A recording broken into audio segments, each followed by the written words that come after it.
دەستگای خێرخوازی سۆمای چاوان وەکو ئامادەکاری بۆ جەژنی قوربانی پیرۆز بە هاوکاری خێرخوازان 1750 سەبەتەی خۆراکی دابەش کرد. هاوکات دەستگاکە موچەی مانگی دەشی بەسەر خانەوادەی منداڵانی بێباوکدا دابەش کرد. ئەمڕۆ 23 پێنجە ئەمە پێشتری مانگ دەستمان کرد دابەشکردنی هاوکاریەکە و لەگەڵ هاوکاریەکەی سەبەتە خۆراکیش بەسەر بێباوکان و هەژاران دابەش دەکەین ئەو هەژارانەی کە دایانناسین ئەو بێباوکانش کە لای ئێمە هەویەیان هەیە. ئەو سەبەتە خۆراکانێک ئێمە دابەشی دەکەن بریتە لە 1750 سەبەتە. ئەو سەبەتانە ئەوەی کە تێیان دابێتن حسابی جەژنی بۆ کراوە. بەوتەی خانەوادەی منداڵانی بێباوک هەر سەبەتەیەک خۆراک بەشی یەک مانگیان دەکات. هاوکات باز لە گرنگی ئەم دەستگا و دامەزراوە خێرخوازیانە لە بەهاناوە چوون و دەستگیرۆیی کەم درامەتان دەکەن. خوا خێرام بنووسی، خوا مۆفەقیان بکە لە دنیا، خوا لە قیامەت یا ڕەبی ئەجر و پاداشتیان بداتەوە، خوای گەورە یا ڕەبی.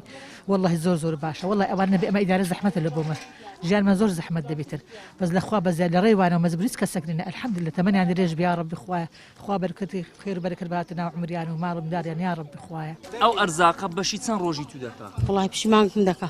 مانگە؟ ئەرێ وەڵڵا خوا خێریان بنووسی.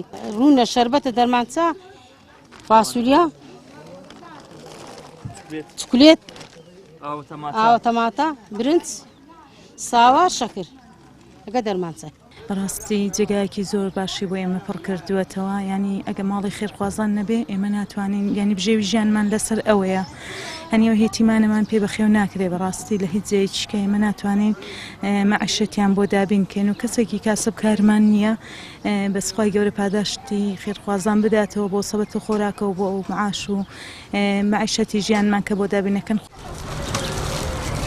ساڵانە و لابۆنە جیاوازەکان و ڕۆژانی ئاسایش دەستگای خێرخوازی سۆمای چاوان لە ڕێگەی خێرخوازانەوە بە هاوکاری نەختینەیی و خۆراک بەسەر خانەوادەی بێباوکاندا دابەش دەکات.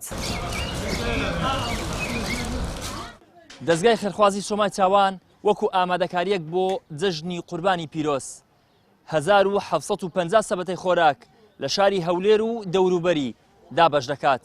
سەبەتە خۆراکەکانی دەستگاکە پێکهاتوون لە 11 بەشە خۆراک و گۆشت و پێداویستی هەر خانەوادەیەک کە بەشی یەک مانگیان دەکات. ئیدریس محەممەد، کەناڵی ئاسمانی پەیام، هەولێر.